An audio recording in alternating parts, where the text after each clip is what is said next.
And welcome to गना shot. गना shot में आप सबका स्वागत है।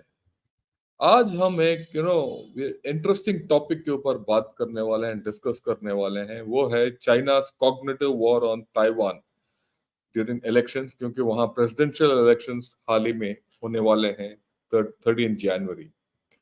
Very important. So to discuss all this, I have with me Namrata Hasija.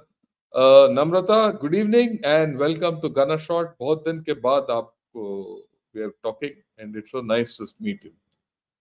Thank you, sir. Good Right. evening, sir. It's always nice to be back here where we actually do a lot of serious discussion and we get into the nitty-gritties of things. So thank you so much for having me. Yeah, and सबसे पहले मैं बताना चाहता हूँ why do I call Namrata Hasija over? Namrata Hasija is a young researcher on China and Taiwan. And I think जो मैंने देखा आज तक, she's one of the most sharpest minds who's got tremendous grip on what happens in Taiwan. And Taiwan जो है हमारे लिए, जैसे सबको पता है, वेरी इंपॉर्टेंट है, क्योंकि Taiwan and China, of course हमें सबको पता है कि China is trying to annex Taiwan militarily या पॉलिटिकली। ठीक। और अगर ताइवान गिर गया तो दुनिया में बहुत जियोपॉलिटिक्स बदली हो जाएंगे। राइट। और शी जिनपिंग का ये, this is his main plank, rejuvenation of the Chinese nation. और उसमें Taiwan is the rejuvenation. Taiwan को पकड़ना रिजुविनेशन है। और ताइवान को पकड़ने का तरीका थ्रू इलेक्शंस, पॉलिटिकली। क्योंकि लड़ाई करने से क्या है, वो हार जीत सकता है या हार सकता है, पर पॉलिटिकली करने से आसान है। और दाम भी कम है। The cost of you know subterfuging elections is easier, and that's important. And Taiwan में जो प्रेसिडेंशियल इलेक्शंस हो रहे हैं, वो अभी हाल ही में सेकेंड वीक ऑफ जनवरी में होने वाला है। और उस इलेक्शंस में China has already started interfering. In fact, as I said in my opening thing, there's a cognitive warfare as per a plan going on against Taiwan. तो आज का जो हम चर्चा करेंगे वो दो हिस्से में होगा। पहले हम समझेंगे कि ताइवान का इलेक्शंस के बारे में क्या है, कौन से पार्टी हैं, इनके क्या क्या मुद्दे हैं, what plans, what are the परिणाम क्या होंगे अगर कोई एक जीत गया हो। राइट। उसके बाद देखेंगे कि how is China carrying out cognitive warfare on Taiwan to impress and meddle with the elections. Right. दोनों इंपॉर्टेंट हैं। और इसके बारे में हमें हमारे साथ बात करने के लिए नम्रता है। Namrata, over to you, all yours. First, explain what is the whole background and the elections, then we'll go step by step on the cognitive warfare part. Thank you, sir. See, should I just start with kind of the background of the parties, the Give a candidates? background. Okay. वो बताना जरूरी है, क्योंकि बहुत लोगों को ये नहीं पता कि कितने कैंडिडेट हैं, कौन है, Hmm. उनका क्या पॉलिटिकल लीनिंग है, उनका क्या जियोपॉलिटिकल लीनिंग है। वो तो थोड़ा बताने से फिर you they will get a clear idea about DPP, KMT, TPP. आप जरा बताइए। So basically, see, it's I'll just start before like when Chiang Kai-shek came from mainland to Taiwan. So before that, of course, there was a period when it was colonized by the Japanese for 50 years, and then there was a period for 2-3 years when Chiang Kai-shek from mainland China, was kind of ruling Taiwan, where he also did the crackdown on the Taiwan democratic movement, which is actually called the White Terror there. And so very few people who actually study Taiwan know that this is also a period when Chiang Kai-shek actually attacked the democratic movement that was shaping up in Taiwan when he was actually in mainland China. And when he finally, of course, landed in Taiwan, then for many, many years, even Taiwan, had dictatorship, right? So it was just KMT that was the ruling party. and it was Chiang Kai-shek and then his son, of course, that ruled Taiwan. Now, during the 80s, this democratic movement again, started reigniting. Of course, it was all undercurrents were already there, and then you see that how finally KMT kind of gave away that power, and there were elections, and there were democratic elections, and how then they started electing their president. So in the beginning, of course, there was, like I said, KMT, and when the democratic movement started, and when the first presidential elections took place, there was the KMT and DPP. So there were two parties, main parties. Now, KMT, of course, is the Kuomintang party, which at one point of time was founded by Dr. Sun Yat-sen. And then when the Republic of China was established first in mainland China in 1911, that is the time when they had power. So when he came to Taiwan, then KMT ruled. So there were two parties. Now one is KMT, that is the Kuomintang party, and one is the DPP, which is a Democratic Progressive Party, which is pro-democracy. Which the main thing was, it is called the Green Party, and KMT is the Blue Party. So people ask you, are you blue or are you green? So are you pro unification or are you pro independence? So that is, and even in green um, and blue, there is one light blue, there's dark blue. So green, dark green means you want Taiwan as an independent country. Light green is like status quo is okay. So neither you declare your independence, nor you kind of you're pro reunification. So these were the two main parties. Now over the years, of course, there are, because it's a democracy, there are many parties.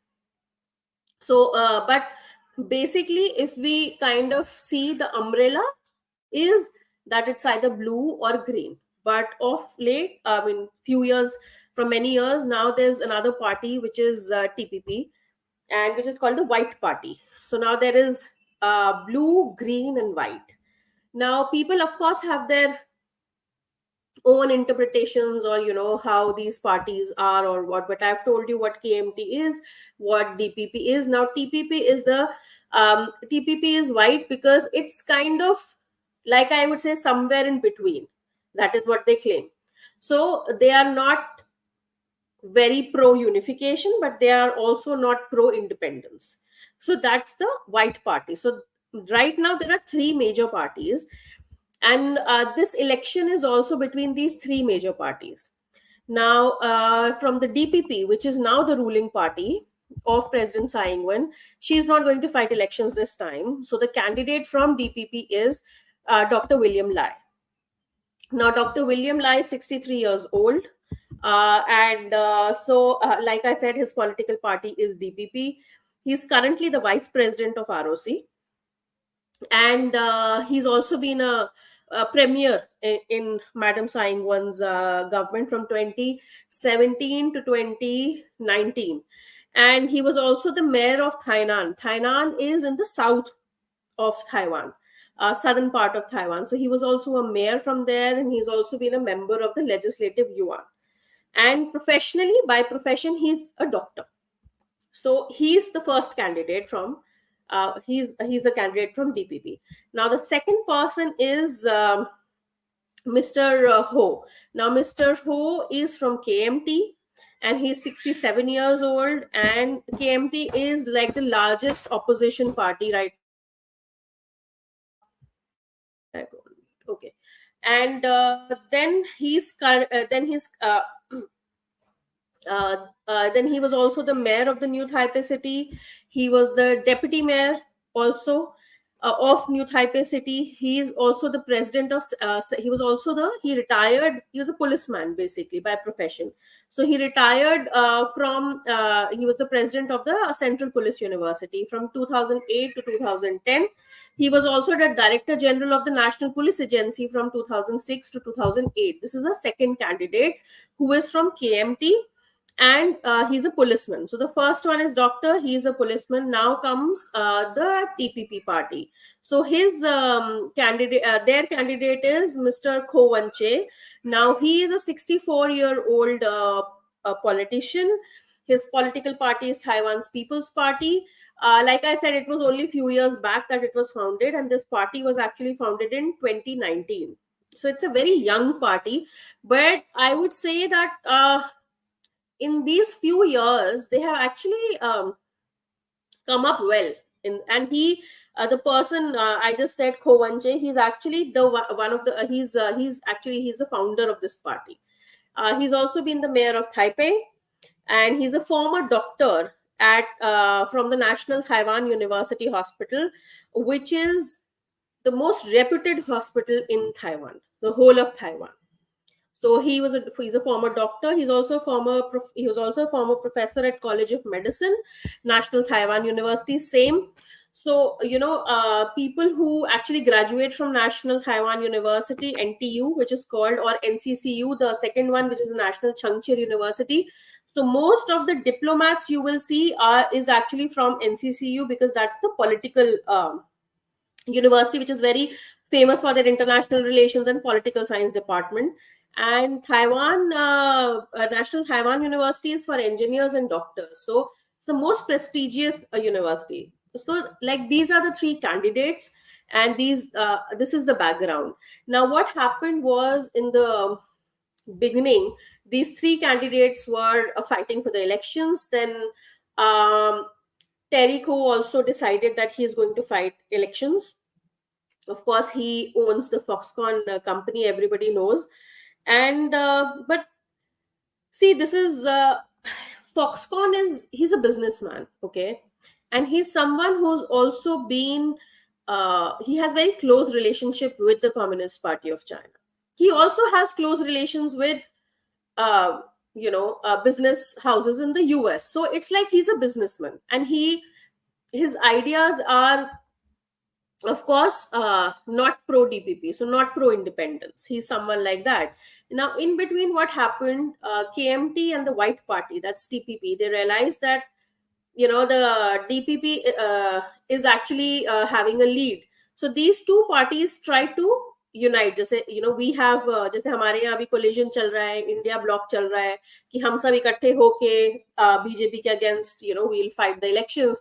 यहाँ पे भी ऐसा ही कुछ हुआ. तो इन दोनों ने decide किया कि हम मिलेंगे और हम दोनों एक इकट्ठा यूनाइटेड फ्रंट बनाएंगे, ताकि हम डीपीपी को एक अच्छी कंपटीशन दे पाए. और जो हमारे वोटर्स हैं, basically people who want status quo, or people who want reunification, मतलब उस तरीके के जो लोग हैं, उनके वोट्स डिवाइड ना हो जाए.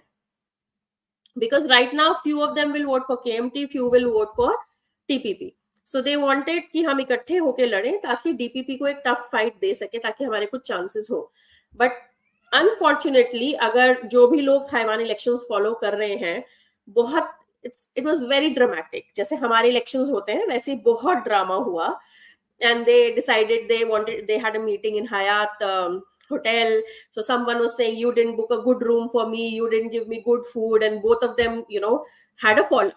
So they could not actually unite to form a collision, like an uh, united opposition.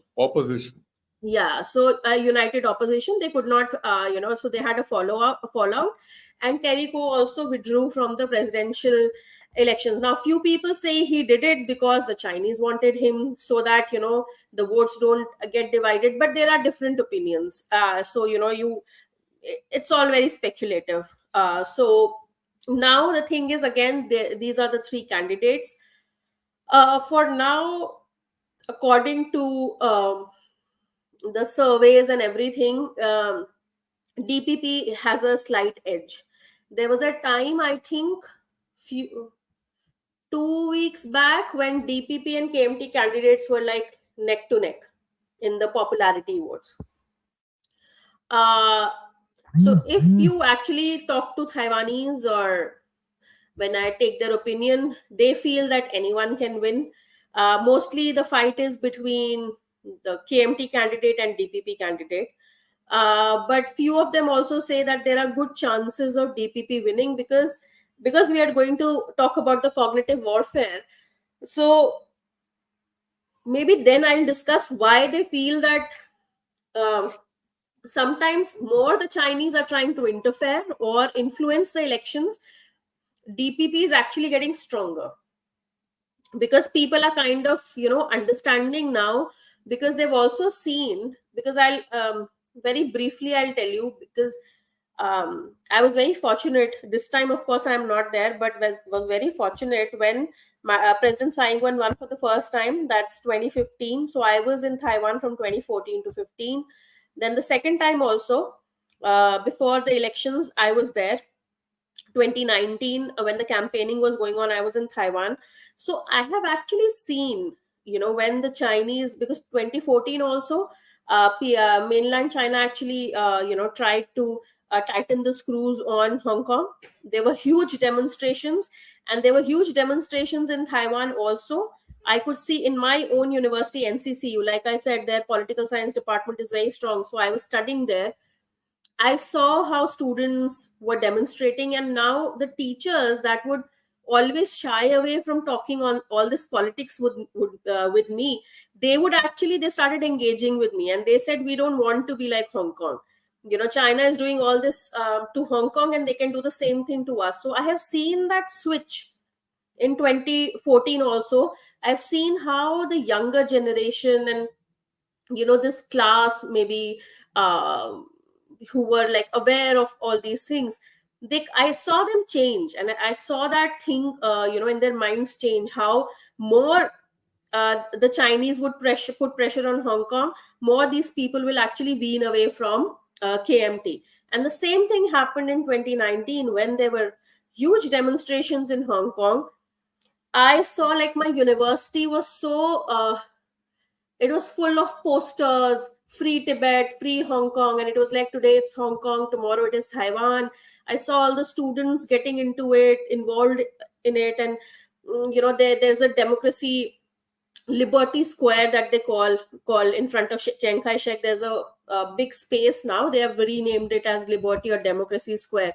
I saw demonstrations there, and that actually kind of, President Tsai Ing-wen's popularity was really down, and within days it shot up when these Hong Kong crises happened. So I've seen that effect on the elections, that the Chinese actually sometimes they feel that they can, uh, they are kind of trying to by this showing that what they're doing to Hong Kong and everything. I have seen that in Taiwan it's had a very different impact. I've seen people saying to me very directly that we will vote for DPP because of this, because we do not want KMT, which is a, according to them, a reunification, pro unification, or maybe a pro China, PRC party. So in short, this is what's happening now. Yeah, that I just want to add a few issues to what you have said. Now, what Namrata has said is very clear. DPP is a party which is, you know, the Chinese call it pro-separation. It's a separatist party, and William Lai is supposed to be a absolute separatist kind of a person, right? We'll talk about it a little later. Huo, who's the KMT, Kuomintang, this thing, he's not for unification, but he is for some kind of a status quo. Even KMT doesn't want to join with China, but China feels they can get around KMT. The third party, TPP, from what I have read, is neither here nor there. They, for our security, they look toward they're looking towards USA, and for trade they want to be with China. So it is in between. Okay. Now, having said this, we have to understand China क्यों कर रहा है ये सब कुछ, क्यों cognitive war पे चढ़ा हुआ है. ठीक है, आपको मैं बताना चाहता हूं कि 2020 में जैसे इन्होंने बताया 19-20 में, उस वक्त भी इन्होंने कॉग्निटिव वॉर किया था, और एक उन्होंने एक बहुत बड़ा अभियान शुरू किया था. इसमें देखिए, ये एक रिपोर्ट है, डबल थिंग्स करके एक रिपोर्ट है. उसमें इन्होंने ये पिक्चर दिखाया और बताया क्या क्या इस्तेमाल होता है. यहाँ देखिए, मिनिस्ट्री ऑफ सिक्योरिटी, इनका PLA, right, communist youth league, UPFD यानी कि इनका united works front department, united front works department, ठीक, उसके बाद ताइवान अफेयर्स ऑफिस, ये सब इन्होंने चालू किया. और उसके बाद ट्रॉल्स, बॉट्स, वाइबो, सब सबको इन्होंने China started, and then they started using media, then commercial media, local newspapers, marketing groups, gangs, यहाँ तक क्रिमिनल गैंग्स को भी इस्तेमाल किया, यूट्यूबर्स, टिकटॉक, पैसा, सब कुछ। हमारा जो इलेक्शंस होता है, they put these also people to shame. शायद हमारे इलेक्शंस में इतना चालबाजी नहीं होता जितना चाइना ने किया 2019 और 20 में, इसके बावजूद हार गए, right. After doing all this, what as a Facebook, religious groups, ये देखिए पॉलिटिकल पार्टीज, क्रिमिनल्स, सबको इन्होंने and Taiwan is a fractured society in those terms. अगर आप बारीक में पढ़ोगे, यही नहीं है कि सिर्फ 3 पार्टी है, मेरे ख्याल में वहां बतेरे पार्टी और भी हैं, छोटे छोटे छोटे पार्टी, और उनको भी चाइना ने इम्प्रेस किया, उसके बावजूद वो हार गए। पर दोबारा चाइना ने शुरू कर दिया कॉग्निटिव वॉरफेयर। वो क्यों, ये समझना इंपॉर्टेंट है। वो पिछले साल 22 अक्टूबर 22 को ये 20 पार्टी कांग्रेस हुआ था, उसमें जी जिनपिंग तीसरा term, unprecedented third term he came in, and then he made announcement of rejuvenation of the Chinese dream. ये रिजुविनेशन का मतलब क्या है? ताइवान को एनेक्स कर लो, ताइवान को कब्जा कर लो। ये हो सकता है थ्रू मिलिट्री, और ये हो सकता है नॉन मिलिट्री मेथड्स, और नॉन मिलिट्री मेथड्स में पॉलिटिकल, ये इसके थ्रू, इलेक्शंस के थ्रू। ये इंपॉर्टेंट इसीलिए है, पिछले साल और पिछले इलेक्शन शायद उतना इंपॉर्टेंट नहीं है, पर ये इलेक्शन इसीलिए इंपॉर्टेंट है बिकॉज जी जिनपिंग का मेन मुद्दा है ताइवान को अनेक्स करना उसके कार्यकाल में, नंबर 1। नंबर 2, अगर अभी ये हासिल नहीं कर सकता थ्रू पॉलिटिकल मेथड्स, फिर तो लड़ाई ही करना पड़ेगा। लड़ाई का आउटकम पता नहीं है, क्या चाइना तैयार है? चाइना जीत पाएगा? नहीं हो पाएगा। अगर यूएसए के साथ लड़ाई छिड़ गया तो क्या होगा? बहुत महंगा पड़ेगा। तो इसीलिए चाइना जो है, it's going all out to undermine and swing the political thing in Taiwan. दूसरी बात, इसी के साथ साथ, अगर ये मौका छूट गया तो जी जिनपिंग को 2028 तक वेट करना पड़ेगा politically to get hold of Taiwan. ठीक, तो तब तक शायद जी जिनपिंग रहे ना रहे, या सत्ता में रहे ना रहे, party, right. So he might be in power और not be in power, we don't know what happens. So he going all out, and this is why, and what's his aim, कि जो party which wins in Taiwan should be a party with which he opens political dialogue, and through political dialogue an exit. He'll use the Hong Kong model. Hong Kong में तो इनके पास model है और वो इस्तेमाल करेंगे, right? So this is the whole background in which whole thing is done. And इनका एक नंबर 3 है इनका कम्युनिस्ट सिस्टम में, वैंग ह्यूनिंग। वो वैंग ह्यूनिंग को इसको इसके लिए नियुक्त किया गया कि भाई ये आप जो भी करना है करो, और जी जिनपिंग और वैंग ह्यूनिंग ने एक प्लान बनाया, और वही कहानी एमएसएस, इनका जो ministry of state security, UFP, PLA, ये सबको, ताइवान अफेयर्स ऑफिस, इन सबको पकड़ के इन्होंने प्लान बनाया किस तरीके से। और इनका मानना यह है कि केएमटी जो है is the most easy party जिसको ये अंडरमाइन कर सकते हैं और पॉलिटिकली बात कर सकते हैं। तो ये इनका यही है कि किस तरीके से केएमटी के कैंडिडेट को जिताया जाए और डीपीपी के कैंडिडेट जो प्रो सेपरेटिस्ट मानते हैं उसको हराया जाए। तो ये है इनका background, right, why they have carried out this cognitive warfare. It's very important to understand, right, and it's very important to understand, एक बार ताइवान के ऊपर कब्जा हो गया, फिर चाइना को not only it gets rejuvenation का कहानी, जी जिनपिंग बड़ा शेर बन जाएगा चाइना के अंदर हिस्ट्री में, पर Chinese Navy breaks that first island chain, and it has complete control, or rather reach into Pacific. वो बहुत बड़ा जीत होगा। तो ये है the stakes in this Taiwan elections are huge. इससे पहले कि हम देखें कि कॉग्निटिव वॉरफेयर क्या होता है, नम्रता, आप बताइए, जो भी मैंने बताया उसके ऊपर कुछ ऐड करना चाहते हो तो कृपया ऐड कीजिए। नहीं, आई थिंक जब हम कॉग्निटिव वॉरफेयर के बारे में भी बात करेंगे तो जैसे आपने वांग हुनिंग के बारे में बोला है, तो सिर्फ वांग हुनिंग ही नहीं है।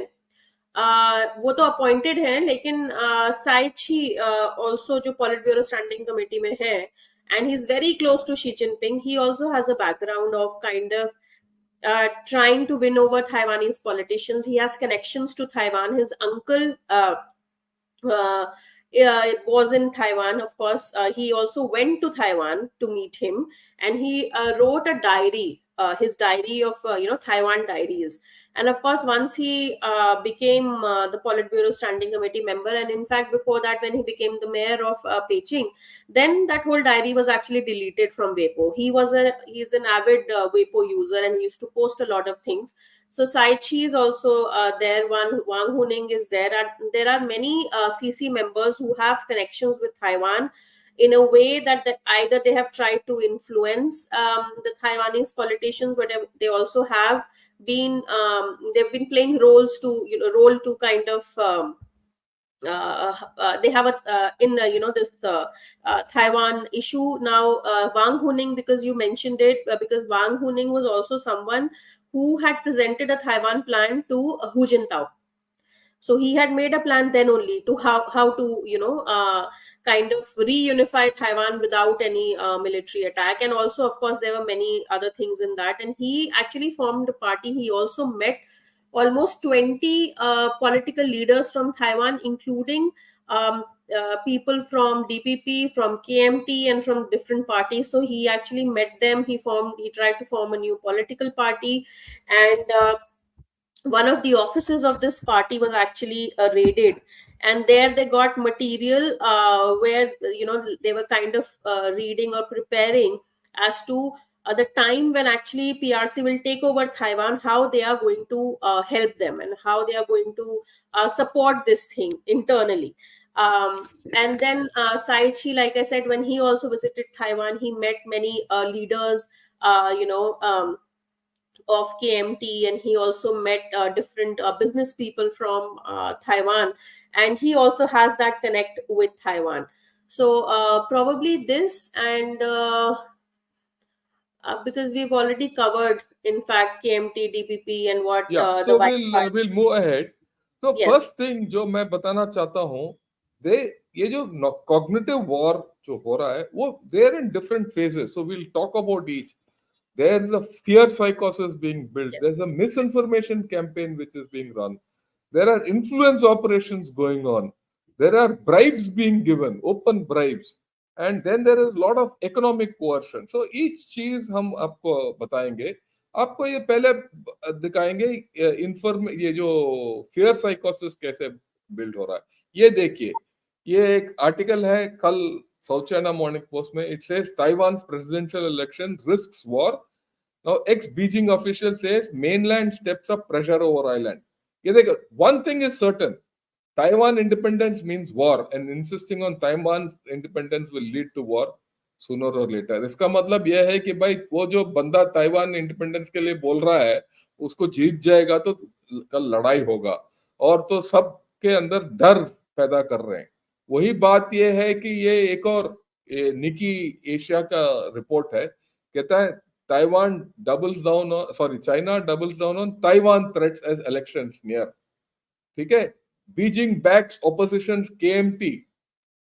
सो द पॉइंट बड़ा क्लियर है कि ये they are intimidating Taiwan, and there's a fear psychosis built up. Can you speak on that, Namrata, a bit? Yes, sir. Thank you. See, that is very important, because that also they have been building up for many years. A very maybe recent example was when Pelosi visited Taiwan. So if you see that there was, of course, a lot uh, that was there on Chinese social media. Many Chinese citizens were saying, oh, we should shoot down the plane that she's coming in, blah blah. I mean, many things. But see how, because you're talking about how this psychological warfare is there now. What they did was, right after, of course, they didn't do anything when she was here. As soon as she left Taiwan, We of course know the military exercises that happened for the first time. Of course, they encircled Taiwan and they did all these military exercises. So that, of course, the demonstration you can actually see from many Matsu, Kinmen, which is so, these islands are so close to mainland China. In fact, they're closer to mainland China than Taiwan. So Matsu, Kinmen, and Penghu, and all these islands are the outlying islands. They are under ROC.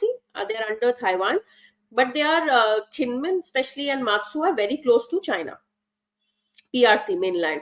So many of our Indian reporters also went there. They covered how they were, kind of, the Chinese were doing exercises daily, and they were showing us, they were now. If we look at maybe the last 1 year, how many times the PLA Air aircrafts have actually violations. air Air violations. violation. Yes, that's what I mean. Every, almost, it's like a now a daily affair. नहीं नहीं, ये So कल भी हुआ था. कल yeah, भी yeah, हुआ है. daily affair, daily affair. Rose. So, Daily yes, yes, affair.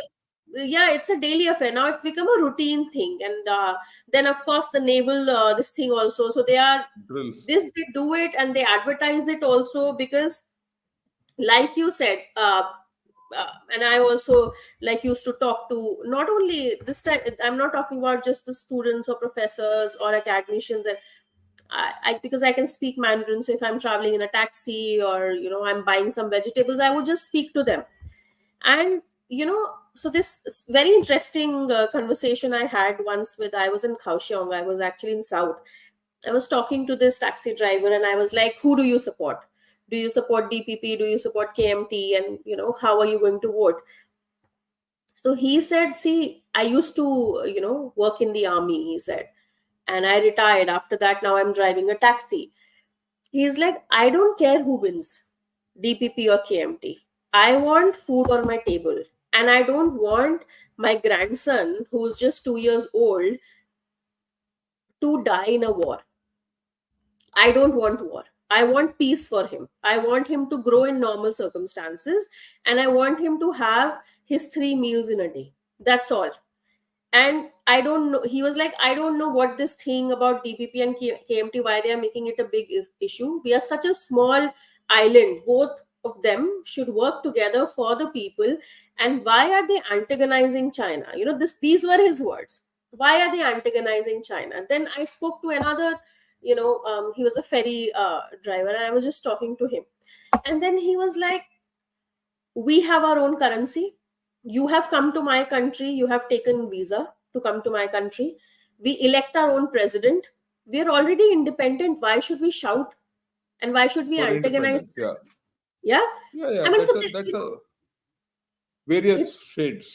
yes, various phases. Everybody has a different opinion, but I'm telling you, like, especially people who are, middle class people, lower middle class people, or poor people, for them, what is important is that they are safe, they get 3 meals a day. So they have a very different opinion. And this is also an opinion in Taiwan. It's not that everybody in Taiwan, of course, majority would, people will say the surveys are here, majority will do this or that. That's a different thing. But my point is that, all this cognitive warfare, the threats, that also plays on people's mind. So Yeah. what these people were trying to tell me was that we don't want a war, because if a war happens, we'll not get food to eat, everything will get expensive. Our grandchildren can die, our children can die, and what is the point of having a war? So in a way, Correct. all these things also plays in the, because In the, they are not politicians. yeah, And आम आदमी हैं, उनके sir पे the psychological yes, warfare है. And जो China जो message दे रहा है, what, like what she is saying, China का जो मैसेज सबको दे रहा है, we make a choice between peace and war. And their idea of peace is with KMT. Their idea of war is with DPP. So China's thing is very clear that they want to support KMT and against DPP, right? And like what Namrata said, this can backfire completely. It can work or it can backfire. So far it has backfired, but आगे देखेंगे क्या होगा. इसके साथ साथ नम्रता, there's lot of misinformation कि साई इंगवेन भाग जाएगा यूएस से, हमारी मदद, आपको मदद करना नहीं आएगा, राइट? Hmm. इलेक्शन क्यों कर रहे हो? ठीक है, ये Yeah. सब भी चल रहा है मिसइन्फॉर्मेशन कि एवैक्यूएशन, ये कोई मिलिट्री एक्सरसाइज किया तो वो बोल रहे हैं कि नहीं नहीं, ये मिलिट्री एक्सरसाइज नहीं है, ये जो डीपीपी पार्टी का एवैक्यूएशन ड्रिल है कि कैसे ये बच के निकल जाएंगे कल के दिन अगर लड़ाई हुआ तो, right? True. And so they're undermining the resistance of the Taiwanese people. So can Yes. you talk something about this kind of a misinformation campaign which is going on? There is. Can you? Okay, wait. I will share a picture with you, sir. If Yeah, you can yeah, yeah. maybe just put it on your screen. I don't know whether it'll come. It'll not. It might not come. You Okay. right? Let me. But You put it. No, no. You put it on the other WhatsApp. मेरा जो नया दिया I've ना आपका sent on number both. उस. I've sent on both. Okay. So, Okay. I'll. see, disinformation, misinformation is also there. Now, very latest example where India is also involved. I'll tell you. Like, you must have also, I don't know if you did a show on it. Yeah, this, sir, you have to, Upload something it. is, Okay. no, don't upload it. Just show it like that. I will explain. Now, this photograph was widely circulated when Pelosi visited Taiwan. So what they were trying to say that Pelosi is not doing anything, US is not doing anything, but they're only what they're doing actually is using Taiwan to break China. But if they're using Taiwan, then Taiwan will get hurt. So US will get away, Taiwan will get hurt, and they're using Taiwan to hurt the Chinese. So this, yes, sir. I think so. This Yeah. picture was widely circulated when Pelosi visited. So what is it in for Taiwan? The US is just using Taiwan, nothing else, and Taiwan is just a tool in US this geopolitics that US is playing. So I think the latest what we should also talk about is what happened with India Taiwan.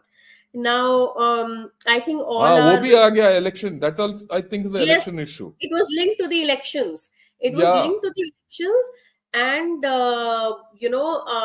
so what happened was that India and Taiwan were about to sign a employment agreement where blue collared 100,000 blue collared Indians would actually go to Taiwan to work, and this was in the final stages, and it was supposed to be signed in December. It has not been signed, but it was supposed to be finalized in December.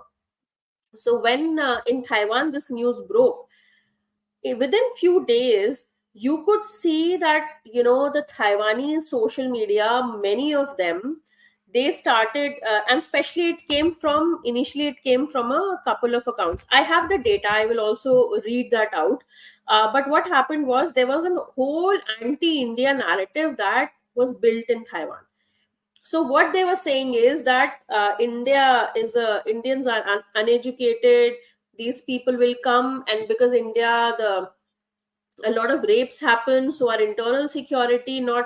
And the line was that forget about girls, even our boys will not be spared. So the kind of and then they called for protest from 1st to 5th December against this employment agreement, and there was a lot of misinformation, disinformation, whatever you can call, that was spread in Taiwan. And the purpose was, of course, to break this India Taiwan ties that are, actually growing. And Growing. yes, and sir, you know about this, that three of our retired armed forces head from Navy, Air Force, and Army, three of them went to Taiwan for a conference. And I think that, of course, and that was their first outing after retirement, visit to a foreign country. And of course, India Taiwan relations over the years, we are progressing, and I think that was something a thorn in the Chinese this thing, and China's. they took this opportunity, and there were videos of youngsters, very young people. I have one video. Maybe sir can play it whenever he wants to.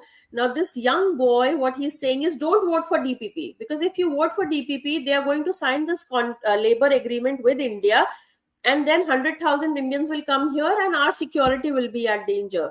So they started linking it to the election. Now that is something. Initially there were a couple of reactions, outbursts from Indians at what the Taiwanese are saying or something. But when these things started happening, because all of us were watching, I also didn't make any statement or anything. I just said it's very sad if they're saying this. But we also have to understand that even if few Taiwanese who feel this about Indians, they have this perception about Indians. Again, when I was talking to a taxi driver, he said, "Oh, Indian girls are nice, but Indian boys are very bad," because he was again referring to the rape cases. Now that's also one thing. Why? Because you spoke about TikTok and all these apps. So Taiwanese youths are using all Chinese apps for getting their news every day. Now And Chinese through apps, that, all bad things about India. So they mm, try to portray that India is this unsafe place. So the Taiwanese youth, they also get this impression. But there was a data that was released by Taiwan's Ministry of Labor Facebook page in past few days, that more than 1,600 accounts that had posted three sets of the same message in a very short period of time. So they did this thing on this campaign that was happening, and there are nearly 300 accounts among them which are abnormal accounts that have never posted other articles and have no friends. So they were just posting things against India. In addition to Twitter accounts with Chinese official backgrounds also retweeted similar articles, um, questioning that after Taiwan introduces Indian workers, public security will be affected. Then Taiwan's National Security Unit questioned that this is, of course, a cognitive war launched by China, taking advantage of the situation. So there might be an initial discussion in Taiwan. Now, the Chinese, of course, use this because we are talking about cognitive warfare. So this was this is an example of cognitive warfare where they yeah, use it, and they kind of, I mean, I have all the messages, I have okay, few that's okay, videos. fine. So Yeah. we'll, right, that's fine. So that is, ये एक तो ये misinformation हो रहा है. दूसरी बात है bribes. So Yes. they're using, bribes also. China is also using bribes to influence, China, Taiwanese voters. They're giving free air tickets to people to go to vote and all. इसके बारे में भी थोड़ा बताइए. So I think over the period of time, China has also realized that this young generation especially is uh, kind of the ones who are actually voting for DPP. So now they're trying to influence them. Now, how to influence them? Because here there's a combination of, I don't know, more than cognitive warfare. This is like an influence operation, I would say.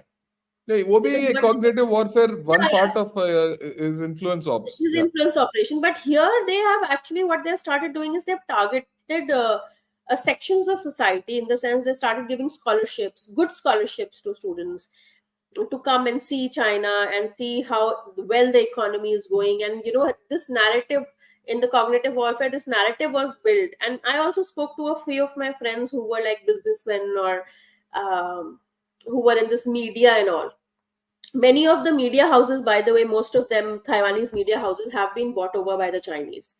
So again, when I was in Taiwan, there was a whole campaign that was against the red media, where thousands of people again protested against this, that how the Chinese, this cognitive warfare they are doing is by, they've actually bought up media houses in Taiwan. And of course, then they are every day they are publishing stories that are pro China, or what the Chinese, the narrative that the Chinese want to build in Taiwan. So now the students are getting good scholarships. Then they're also trying to influence the local leaders, you know and Mm. so they have been inviting a lot of local leaders to visit China. So they're sponsoring free trips, free hospitality when they reach there, to kind of blow them away with this Chinese prosperity, so that then they go back, they tell their local people, oh, China is not that bad, China is so good, the economy is so good. If we kind of we are with China, we'll also progress. We are getting only one kind of rice. When we go to China, we'll get 10 kinds of rice. We'll, these are little things. So that is what they're trying to do. In fact, they have invited people from different sections of Taiwanese society. The same thing that actually they are doing in India also. The influence operations, Yeah, if you yeah, look, it's a very thought out structured. strategy of the Yeah, Chinese. yeah. And the last thing which I want you to do is the kind of coercion which China is doing. The tariffs which they put. There's now it's very well established. Terry Gou, who was the chairman of Foxconn, he put up his name for presidential elections. Next day there were some tariffs put against Foxconn, especially in China. और उसके बाद उसने he withdrew. And then Hmm. export items from Taiwan are being stopped. Now Yes. only because the KMT chap intervened, those export items have been let go. So people are being told, by if you elect KMT guy, exports आएंगे नहीं तो आपके ये भी नहीं होगा. I'm sure there are many more things which the Chinese are doing. Just explain a few.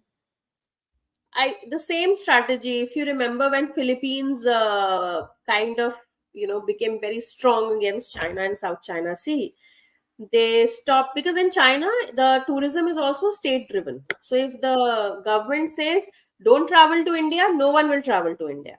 The travel agents automatically will stop giving these packages because Chinese go in huge numbers, they go in groups, and also it will stop. So in Philippines, every second or every third person is dependent on tourism that comes from mainland China. So when the Philippines stood very strongly against them in South China Sea, they tightened the screws. Tourists. They said nobody is going there. So then the people put pressure, the travel agencies or the tourism department put pressure on the Philippines government that please, uh, we earned because of that. Now in Taiwan also they do the same thing. So they what they do is they hit the small in Taiwan, the thing is they're not multinational Yeah, companies yeah. or these big companies. So most of them are small and medium sized business enterprises, mostly run by the families. And they also what they try to hit is the agricultural economy, which is very small and dependent because most of their produce actually goes to mainland, which is To mainland China. easier for Oh, them. yeah. So they kind of put a ban on the grouper fish. They banned pineapple, they banned Taiwan's wine, all these things. So all these things are hitting these small, Lower end. lower Yes. income, like I said, middle class people. So that they do every time. Like uh, I think when I visited Taiwan in last year, they had banned grouper fish. And when I was Okay. about to go this time, they banned pineapple. So they keep doing it. So they'll do it. So before elections, especially, you see that they'll do it more. Or like after Pelosi's visit, they did it. So it's kind of, we'll teach you a lesson. If you vote for DPP, you will suffer like this, right? So if you go for independence, this is your fate. So it's kind of that kind of pressure that they put, and this is like a Yeah. very systematic thing. Yeah. So now ये है actual जो हो रहा है वहाँ. So in this kind of this thing, what should India do in your opinion? हमारा क्या रवैया होना चाहिए? हमें क्या करना चाहिए? क्योंकि एक एक तो इस इलेक्शन के प्रति हमने क्या करना है, और दूसरा हमारा भी इलेक्शन आने वाला है.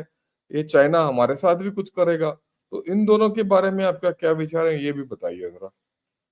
See, China is already doing, because you again, I think it's very important because you're talking about cognitive war. A lot of people don't understand this, and influence operations is also part of this. In India also, I mean, I have some people will say, "अरे कोई फर्क नहीं पड़ रहा है इससे, कुछ नहीं हो रहा." ऐसा नहीं होता है, फर्क पड़ता है. हाँ, 100% नहीं पड़ रहा है. 1% 2% पढ़ना भी एक डेमोक्रेसी के लिए प्रॉब्लमैटिक है, क्योंकि वो 1-2% कब 10% 15% 20% बन जाएगा वो हमें पता भी नहीं चलेगा. तो इंडिया में भी इन्फ्लुएंस ऑपरेशंस है और हर लेवल पे है. आप हमने ये बात चेन्नई में भी करी थी जब आप थे उस कॉन्फ्रेंस में. ये नहीं होता कि आप बिकॉज वहां पे डिबेट ये स्टार्ट कर दी थी उन्होंने कि अपनी गवर्नमेंट को क्रिटिसाइज करना गलत नहीं है. बिल्कुल गलत नहीं है, मैं क्रिटिसाइज कर सकती हूँ. प्रॉब्लम ये है जब मैं चाइनीज से पैसे लेके क्रिटिसाइज कर रही हूँ, प्रॉब्लम वो है. हाँ, ये एक ये मैं बताना चाहता हूँ सबको. हम Namrata and I were in conference in Chennai on China. ठीक है. It was organised by the Chennai centre of China studies. उसमें एक बहुत एक अच्छा माना हुआ पत्रकार वो आके वो बोलने लगा कि भाई देखो, हम अपना गवर्नमेंट को क्रिटिसाइज कर सकते हैं, सब कुछ कर सकते हैं, पर वो क्रिटिसाइज हमारा गवर्नमेंट को तब कर रहा था जब चाइना से पैसा लेने के बाद, और Namrata got after him, right? So that man has influenced by China already. ऐसे बहुत हैं हमारे देश के अंदर जो चाइनीज इन्फ्लुएंस के अंदर है। उसी प्रकार ताइवान में भी है। तो हमारा इलेक्शंस में जब भी आएगा, ये जरूर चाइना के हाथ होगा, इसमें दो राय नहीं होना चाहिए। I am sure you agree with me on this, Namrata. So we have to sensitize our public. The problem is we are not sensitized enough. We don't understand. Huh? So it's few people like us would understand, but I'm talking about in general. People don't understand that.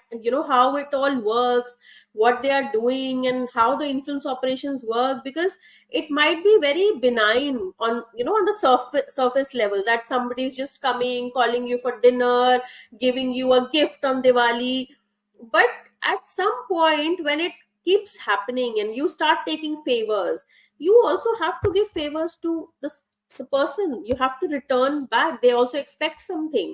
So if China is giving you a free trip to Tibet or to Xinjiang or to Beijing and putting you up in five-star hotels, they are going to expect something. So you come back and you write an article in mainstream Indian newspaper that how great China is, how what they are doing in Tibet, what they are doing in Xinjiang. Then they don't talk about the oppression these people are doing, right? This is also then influence operations, what they are Yeah, doing. yeah, yeah, So what yeah. Taiwan's elections, I think for India we can't do much about Taiwan elections, because I think the only thing we can do is have discussions, sensitize people, and also maybe study the cognitive warfare what they're doing on Taiwan, to kind of analyze our situation also and apply it here also, and understand, like we have discussed, whatever we have discussed, that what they're doing there they're doing here also. They They can are do also it here also. politicians. Yeah. A level will come when they'll influence our bureaucrats also. No, इसमें What doubt they're नहीं है doing in इसमें। Nepal, what they're doing in no, Nepal. इसमें दो राय नहीं होना चाहिए। Let me tell you, I have had a personal experience of trying to be influenced. Okay, वो किसी और दिन बात करेंगे। I think we have covered the whole thing, so we'll take a few questions if you don't mind.